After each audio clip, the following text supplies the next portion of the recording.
Hello friends, আমি মলি। আমার channel হরেক রকমে সকলকে স্বাগত জানাই। আজকে বিশ্বকর্মা পুজো এবং রান্না পুজোর একটি ছোট্ট ব্লগ নিয়ে আপনাদের সামনে এসে গেলাম। বিশ্বকর্মা পুজো মানেই কিন্তু তার আগে আমাদের রান্না পুজো। বিশ্বকর্মা পুজোর আগের দিন সন্ধেবেলায় আমাদের সমস্ত রান্নাবান্না হয়, দেখতেই পাচ্ছেন। আমি এবং আমার শাশুড়িমা মিলে নানান রকম রান্নাবান্না করে নিচ্ছি। ভাজাভুজি করে নিলাম, এই ইলিশ মাছ রান্না করছি। এবার করব সেটা হচ্ছে ওলের বড়া। তার জন্য আলু এবং ওল সেদ্ধ করে নিয়েছি। তার সাথে নিয়েছি নারকেল কুড়ো, নুন, চিনি, হলুদ গুঁড়ো, লঙ্কার গুঁড়ো এবং জিরের গুঁড়ো। ভালো করে সব কিছুকে একসঙ্গে মেখে নিয়ে করে নিলাম ওলের বড়া।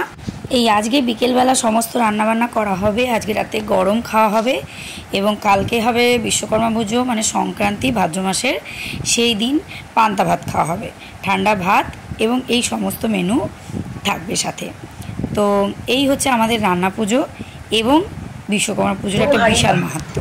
মানে আজ রাতে গরম খাওয়া হবে, কাল আবার ঠান্ডা।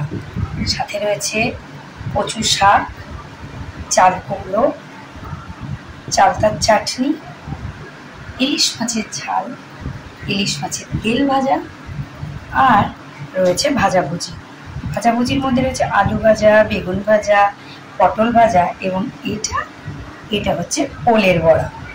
তো আজকে আমাদের এই হচ্ছে আয়োজন।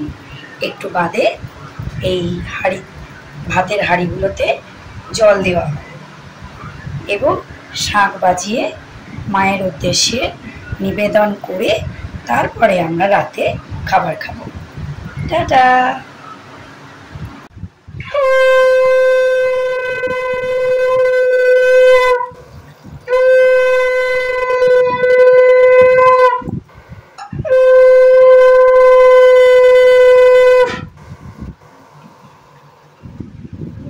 তো রান্নাবান্না করে গ্যাস ট্যাস সমস্ত কিছু পরিষ্কার করে নিয়ে আমরা একটা কলা পাতার মধ্যে যা যা রান্না করেছি সব কিছু নিয়ে গ্যাসের পাশে রেখে ঠাকুরকে নিবেদন করলাম। আর পরের দিন করে নিলাম বিশ্বকর্মা পুজো। এভাবেই দিনটা কেটে গেল। টাটা।